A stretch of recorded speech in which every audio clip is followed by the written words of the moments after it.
ការពិតការធ្វើស្រូវឲ្យល្អការធ្វើស្រូវល្អនឹងទទួលបានទិន្នផលច្រើនវារួមផ្សំកត្តាជាច្រើនបងដំបូងធ្វើយ៉ាងម៉េចបងត្រូវធ្វើឲ្យស្រូវបងល្អតាំងពីតូចបើសិនជាស្រូវអត់ល្អតាំងពីតូចទេពេលចាប់ផ្ដើមធំហើយគឺពិបាកក្នុងការកែចាប់ផ្ដើមពេលស្រូវមូលដើមពេលបាជីផ្ដាច់ពិបាកកែមែនទេអញ្ចឹងបងព្យាយាមធ្វើម៉េចឲ្យស្រូវល្អតាំងពីតូចអ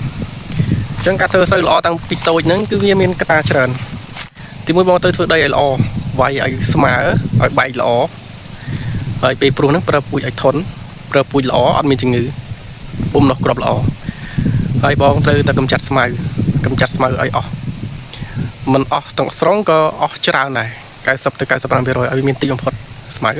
ទាំងស្មៅទាំងកក់ហ្នឹងយើងកម្ចាត់ឲ្យអស់បន្តមកទៀតបងត្រូវបាជីបាញ់ថ្នាំបាជី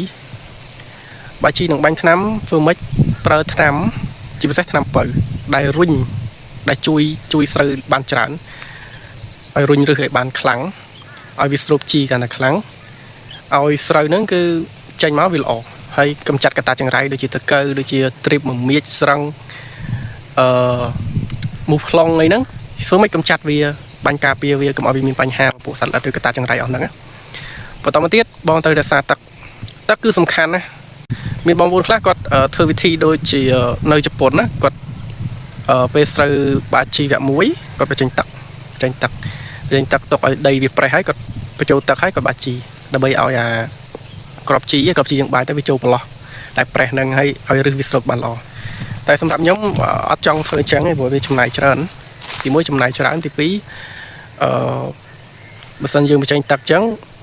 បើសិនជាស្រូវយើងអត់ល្អហើយដីយើងអត់ងាយប្រេះ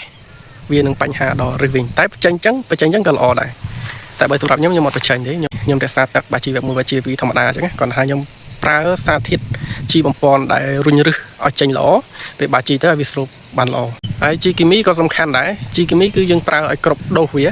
ឲ្យគ្រប់ទៅតាមអ្វីដែលវាចង់បានដូចជាវគ្គ1វគ្គ2វាត្រូវការអាស៊ូនិងផូស្វ័រធំវគ្គ3វាត្រូវការប៉ូតាស្យូមនិងផូស្វ័រធំហើយប្រើជីគីមីដែលឲ្យទៅតាមស្ថានភាពដីរបស់យើងទៅគឺយើងបានស្រូវល្អហើយពេលដែលស្រូវល្អហើយបងថែគ្រាប់វាពេលចេញហាផ្កាហ្នឹងវាមានអីខ្លះមានកត្តាចង្រៃជាច្រើនដូចជាពីមានក្រហមឥឡូវពីមានក្រហមផ្ទុះខ្លាំងលើកោបកវ៉ាន់សង្ហែហ្នឹងវាផ្ទុះខ្លាំង OM ក៏មានដែរពីមានក្រហមការពារវាស្រឹងជក់ sting box មានទ្រីបមានតកៅមូស្លឹកតកៅស៊ីរងដើមមមាញសត្វតែជាពពួកសត្វល្អិតដែលធ្វើឲ្យស្រូវរបស់យើងស្កប់ហើយមានលាកកគួរពពួកជំងឺមានលាកកគួរមានបាតេរីមានប៊ូប្លាស់ហ្នឹងលាកកគួរតែមួយឯងគាត់ថាប្លាស់យើងរូបផ្សំទាំងអស់ជាជំងឺពពួកផ្សិតហើយមានអុចថ្នោតមានឆ្នោតថ្នោតមានលាកស្តប់ស្លឹកសិតតែពពួកជំងឺដែលវាធ្វើឲ្យស្រូវវាស្កប់បើមិនជាកើតឡើងក្នុងកម្លាំងការស្រូវហាប់ការហើយពេលស្រូវអោនបងបន្ថែមជីដែលមានប៉ូតាស្យូមខ្ពស់ជីដែលមានប៉ូតាស្យូមខ្ពស់វាជួយច្រើនទៅលើការផលិតគ្រាប់ហើយប្រើជីដែលស្រូវងាយស្រូបយកដោយសារតែពេលស្រូវអោនចេះស្លឹកស្រូវអត់សូវមានកម្លាំងក្នុងការស្រូបយកសារធាតុចិញ្ចឹមទេដោយសារតែវាខ្សោយ chlorophyll ហើយក្នុងកំណងការហ្នឹងស្រូវវាត្រូវការធ្វើរស្មីសំយោងខ្លាំងដើម្បីរុញទៅគ្រាប់ក្នុងកំណងការស្រូវកំពុងតែអោនឬកំពុងតែបំពេញគ្រាប់បើសិនជាមានកត្តាចង្រៃដែលធ្វើឲ្យស្លឹកទុំជ័យអាស្លឹកទុំជ័យហ្នឹងស្លឹកជាប់ជាមួយនឹងគ្រាប់បើសិនជាកំណងការហ្នឹងស្លឹកទុំជ័យមានបញ្ហាឬក៏ខូចគ្រាប់ហ្នឹងស្កប់ហើយទោះបីជាដាក់គ្រាប់ក៏គ្រាប់អត់ពេញដែរអញ្ចឹងយើងការពារវាទាំងអស់ហើយបងអាច check វីដេអូខ្ញុំទៅមើលវីដេអូខ្ញុំចាស់ខ្ញុំប្រាប់ពីរបៀបក្នុងការកម្ចាត់កត្តាចង្រៃមួយព្រោះបើសិនជានិយាយទាំងអស់ក៏និយាយអត់អស់ដែរក្នុងវីដេអូហ្នឹងវិធីកម្ចាត់វាមាន